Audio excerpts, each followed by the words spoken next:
नमस्कार दोस्तों, मैं शतान सिंह। हमारे YouTube चैनल स्टडी विद शतान सिंह में आप सभी का हार्दिक स्वागत एवं अभिनंदन करता हूँ। दोस्तों, आज हम प्रतिशत भाग थर्ड के बारे में चर्चा करेंगे।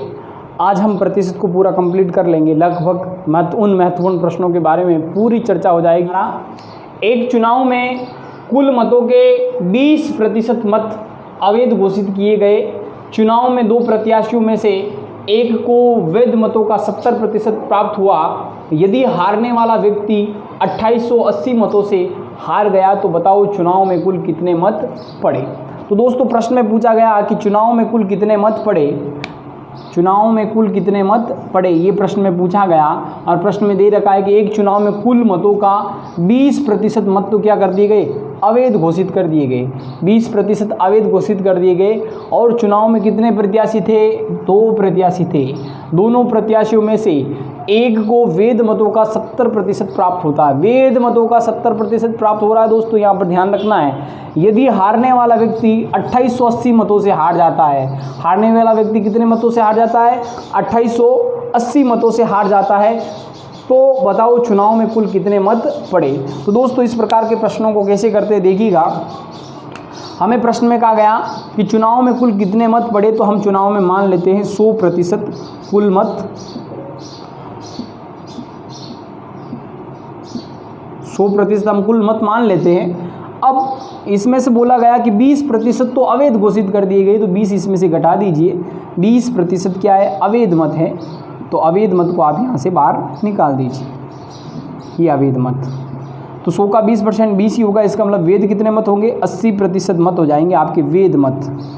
80% मत आपके वैध मत हो जाएंगे। अब दोस्तों, प्रश्न में कहा गया है एक प्रत्याशी को वैध मतों का 70% प्राप्त होता है। एक को वैध का 70% प्राप्त होता है, तो 80 का 70% एक को प्राप्त होता है, और तो दूसरे को कितना होगा, 30%। 100 में से घटाना है बस। अब 80 का 70% निकालना है। दोस्तों, 80 का 10% क्या होगा, एक संख्या छोड़कर दशमलव लगाएंगे तो 10% आएगा।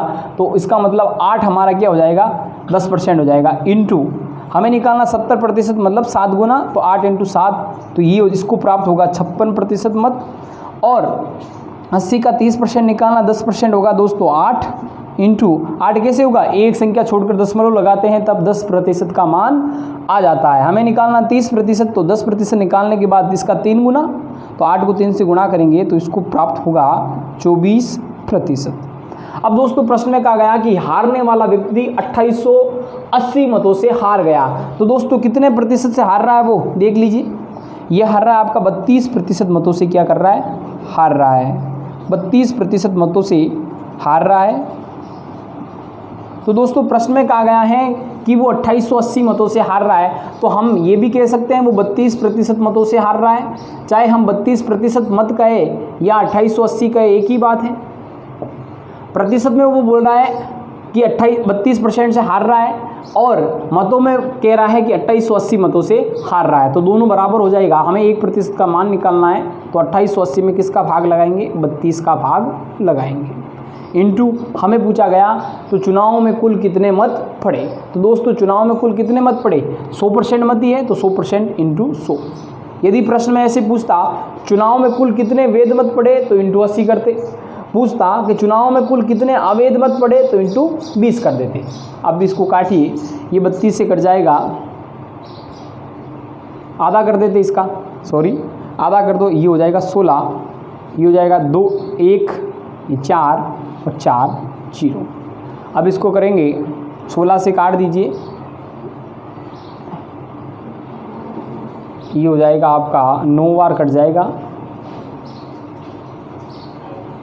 और 0 साथ में 90।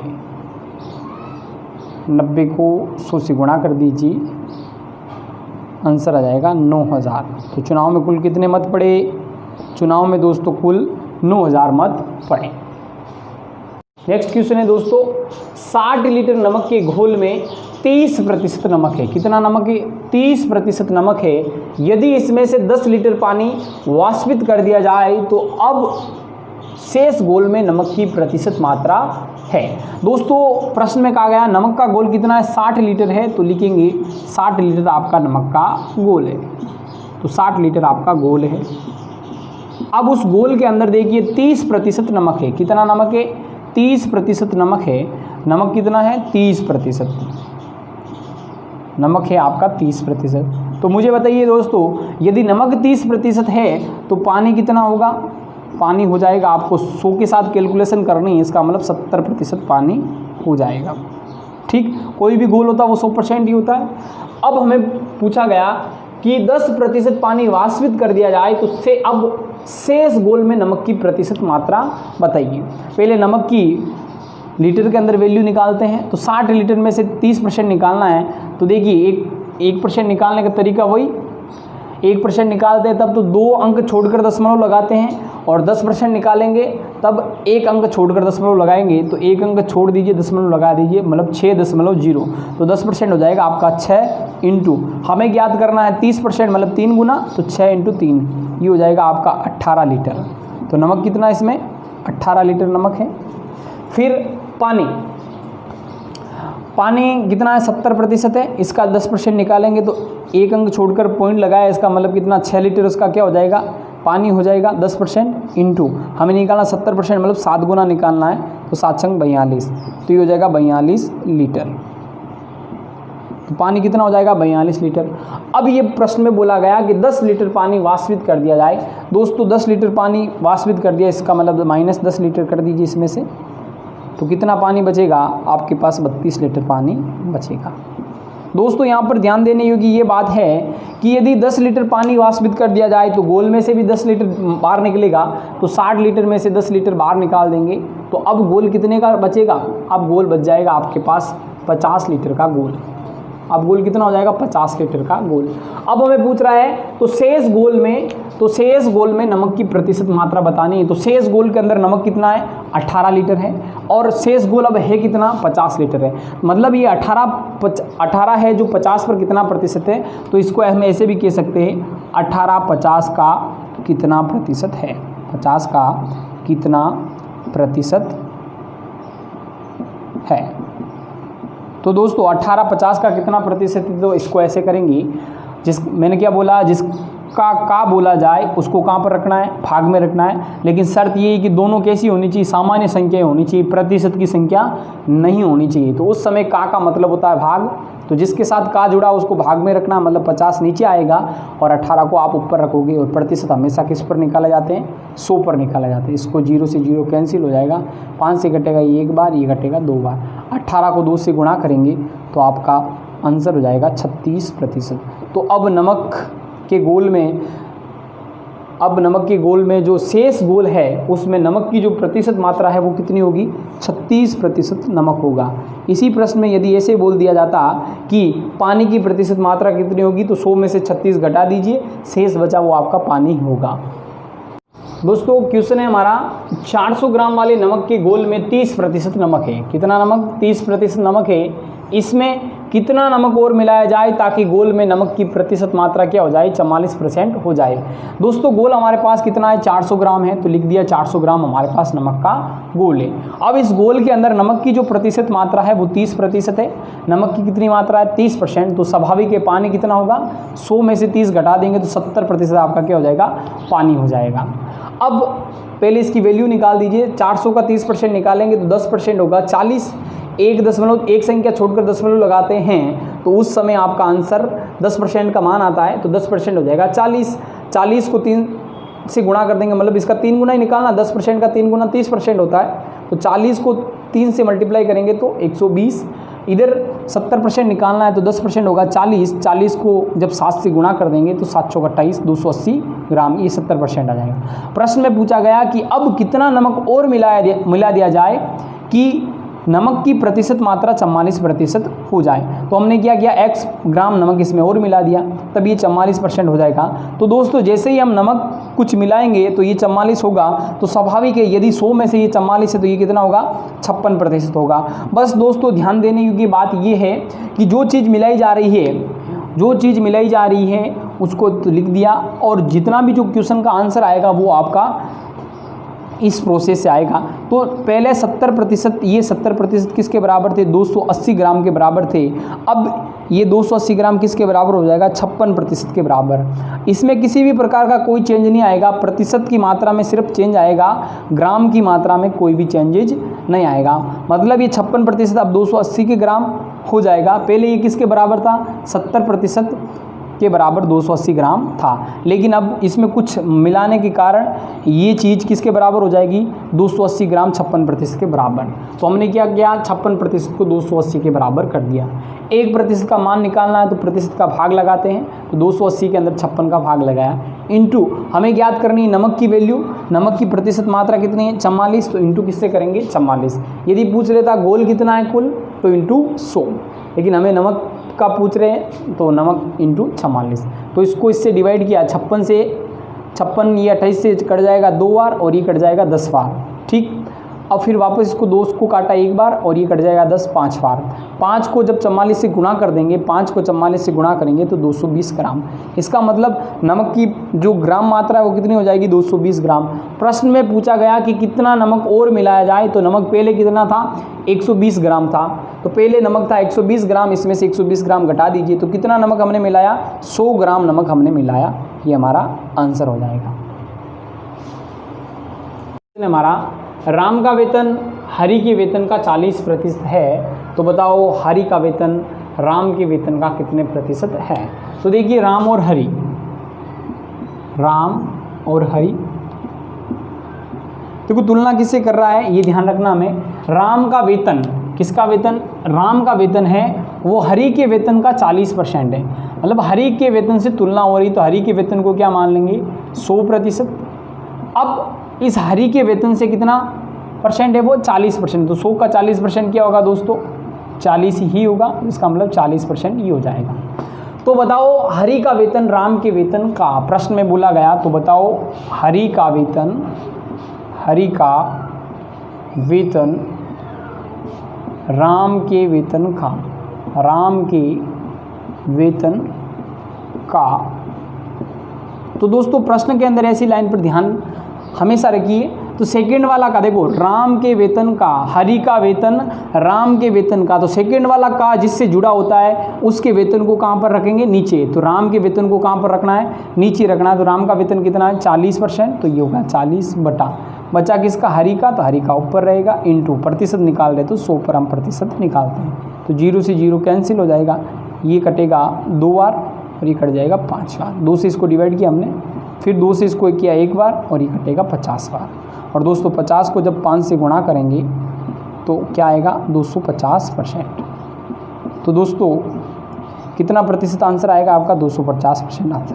तो हम कह सकते हैं हरि का वेतन राम के वेतन का कितना प्रतिशत है? 250% है।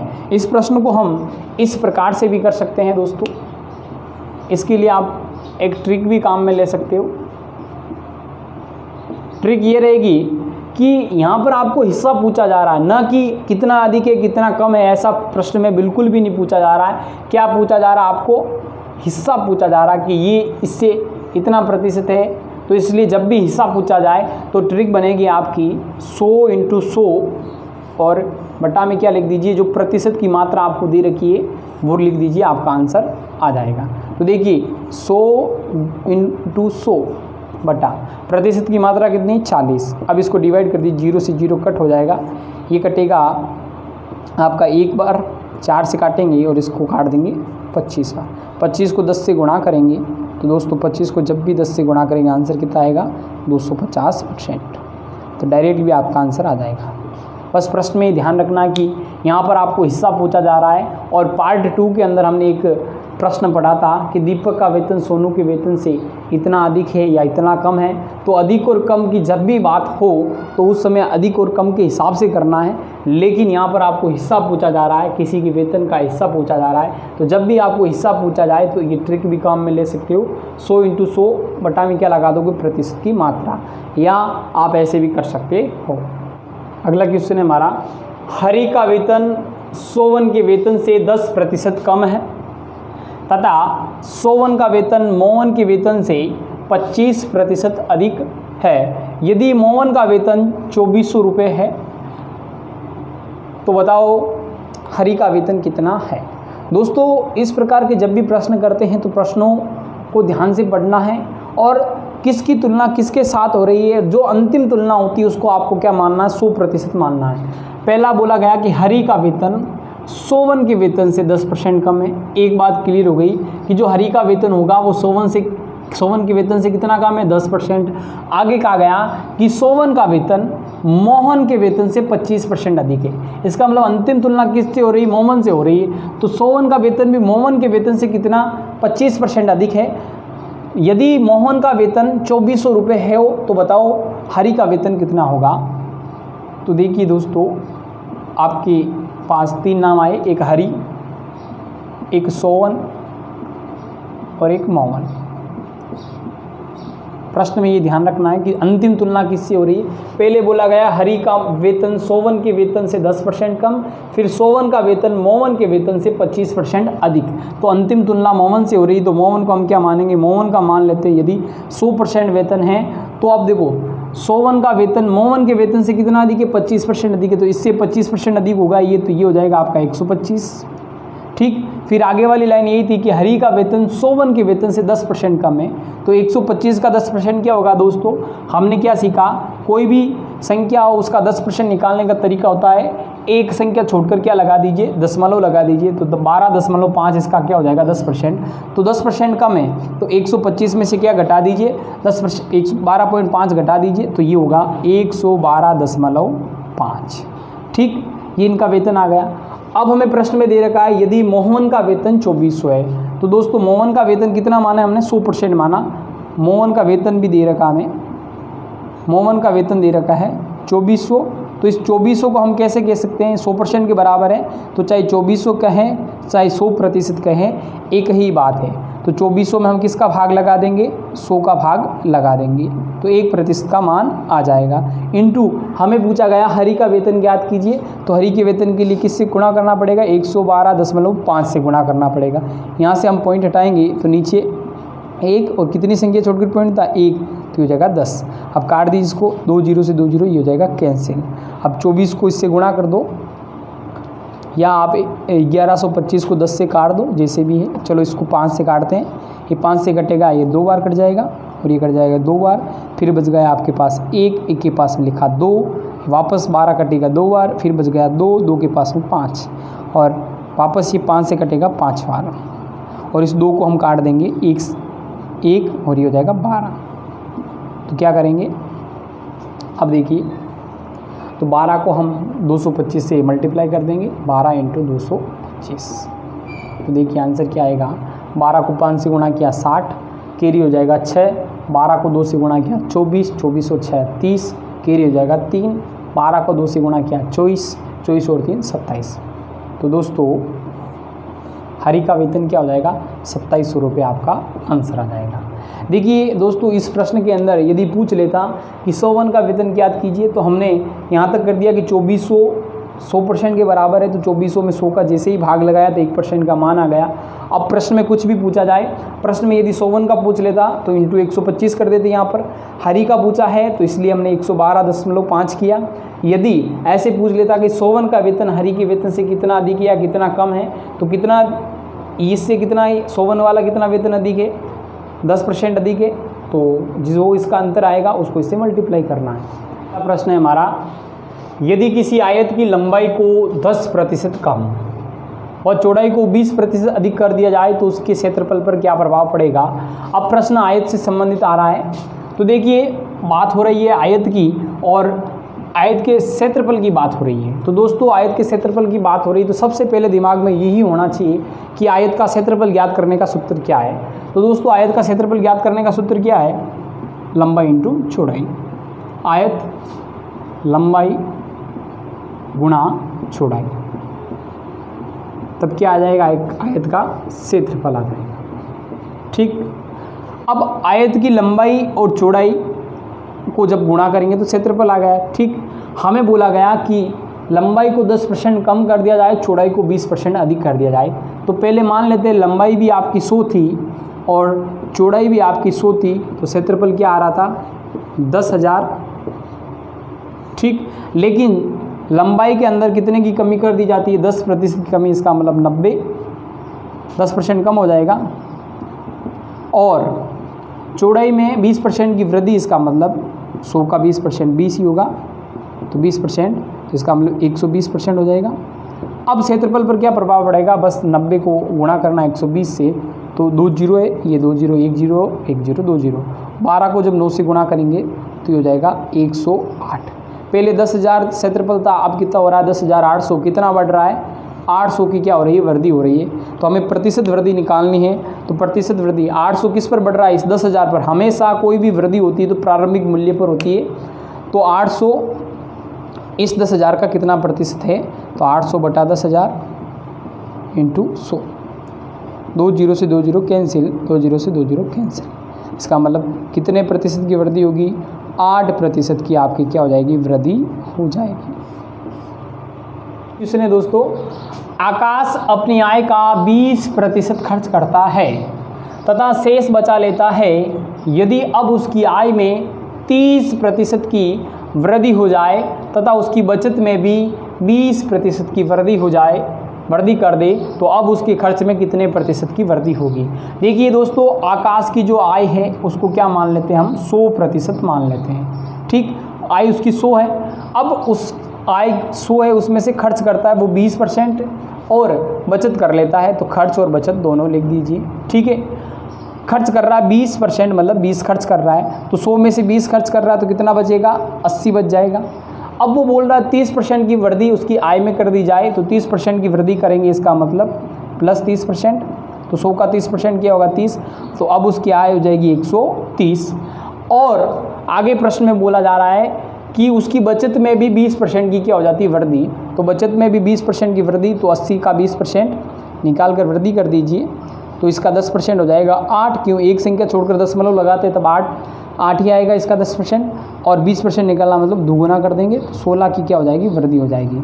80 में 16 ऐड कर देंगे तो कितने हो जाएंगे? 96। तो बचत अब कितनी हो जाएगी? 96 हो जाएगी।